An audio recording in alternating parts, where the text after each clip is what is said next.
I've raised my best friend's son for 4 years since his death. His biological mother filed for custody. In the deposition, she stopped mid-answer and said, "I want to tell you the truth instead.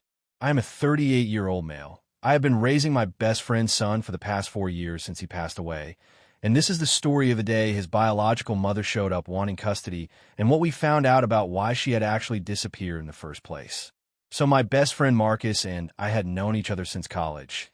And when his wife passed away from cancer when their son Eli was 3, Marcus was left raising him alone. And I stepped in a way you do for someone you love. I was there for school pickups when Marcus had work emergencies. I was there for the hard nights. I became something between an uncle and a second father without either of us ever really naming it. We just lived it. Marcus was killed in a car accident 4 years ago when Eli was 7. And I want to tell you that the weeks after that are mostly a blur to me because grief does that. It removes the edges from time.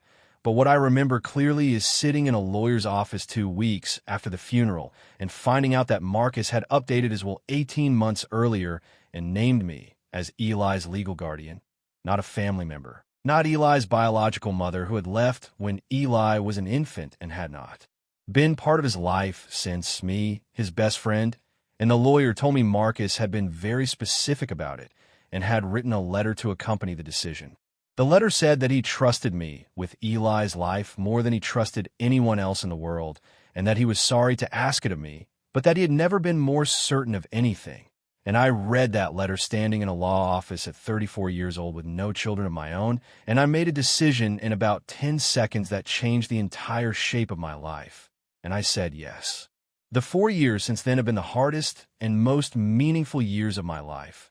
I learned how to braid hair for a school event because Eli wanted his hair done a certain way, and I had no idea what I was doing, and we both ended up laughing so hard we couldn't finish. I learned his school's pickup procedures and his teachers' names and the exact way he likes his eggs, and somewhere in the middle of all of that learning, he started calling me Dad. Not because I asked him to, he just started doing it one day at dinner, and I had to leave the room for a minute because I could not speak. Eli's biological mother, a woman named Renee, had been completely absent for 7 years. No calls, no cards, nothing, and Marcus had never spoken badly about her to Eli. He had simply told him the truth in an age-appropriate way, that his mom had needed to be somewhere else, and that it had nothing to do with whether Eli was loved. And I had continued that approach because I thought it was the right one, even though privately I had plenty of feelings about a woman who could disappear from her own son's life for 7 years. Then about 2 months ago, I got a letter from a lawyer informing me that Renee was filing for custody. I want to tell you what went through me reading that letter because it was not simple anger, it was something closer to terror because Eli was 11 years old. And he was mine in every way that mattered except biology, and the idea of a courtroom deciding that biology mattered more than 4 years of braided hair and eggs and bedtime stories made something in my chest go completely cold. I hired a family law attorney immediately, a woman named Patricia who specialized in exactly this kind of guardianship dispute. And she told me honestly that biological parents have significant legal standing in custody cases even after years of absence, especially if they can demonstrate they are now stable, and that we needed to build a case around Eli's established home, his well-being, and the specific circumstances of Marcus's will. And we started preparing. Renee's attorney requested a deposition, and I sat across from Renee for the first time in person since I had taken Eli in. And I want to be honest that I went into that room expecting to feel rage, and instead I felt something more complicated because Renee looked exhausted in a way that went beyond tiredness. And when her attorney asked her to explain her 7-year absence, she started to answer in the careful, rehearsed way people do in depositions. And then she stopped, and she looked at me directly, and she said she wanted to tell the truth instead of the version her attorney had prepared. What she said next changed the entire shape of the case, and honestly changed the entire shape of how I understood everything that had happened. She said that she had left when Eli was an infant, not because she didn't want him, but because she had developed severe postpartum psychosis that had gone undiagnosed for months, and that during the worst of it, she had become genuinely afraid of harming Eli, not out of malice, but out of a terrifying break from reality that she still did not fully understand. And that Marcus, who she said had never told anyone this, including apparently me, had made the decision with her doctors that she needed to leave to get stabilized, and that staying away afterward had been partly her own shame and partly an agreement she and Marcus had made that she would only come back once she was certain she was fully well.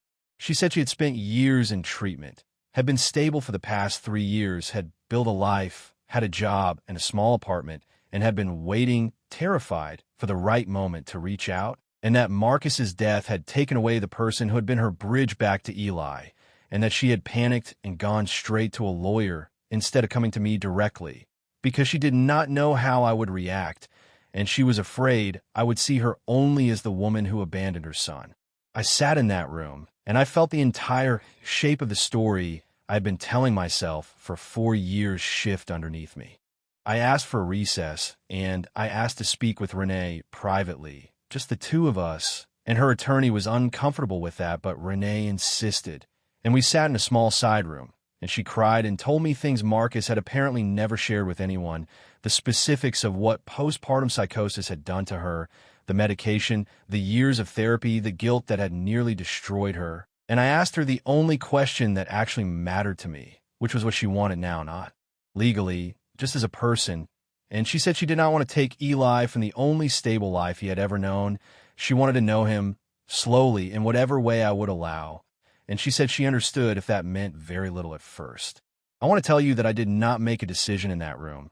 I told her I needed time, and I needed to talk to Eli's therapist about how to even approach this with him, and I went home and I sat with it for almost 2 weeks before I did anything. What we eventually built, with the help of Eli's therapist and a family mediator instead of the courts, was a slow, careful reintroduction, supervised visits at first, then unsupervised time, then a relationship that Eli has come to value in his own way. He still calls me Dad, and that has never been in question for either of us. But he now also has a relationship with his mother that is honest and growing and built on the truth instead of an absence with no explanation. Renee dropped the custody filing about 3 weeks into this process. She told me she had never actually wanted to take Eli from me. She had panicked and reacted out of fear of losing access entirely, and her lawyer had told her that filing aggressively was the only way to guarantee a seat at the table. And once she understood I was not trying to shut her out completely, the entire legal threat dissolved. Eli is 11 now, and he has 2 parents who love him in different ways and a story about his family that finally makes sense to him instead of a gap with no explanation. And I think about Marcus sometimes, about the secret he carried about Renee's illness, about the letter he wrote me, about how he trusted me to figure out something even he had not figured out how to navigate. And I think he would be relieved to know how this actually turned out. I almost lost everything because I was prepared to fight a woman I thought had simply walked away. And what I found instead was someone who had been fighting her own war the entire time, far away and in silence. And I am glad the truth came out in that deposition room instead of staying buried. Because the version of this story where it stayed buried would have cost all 3 of us something we did not need to lose.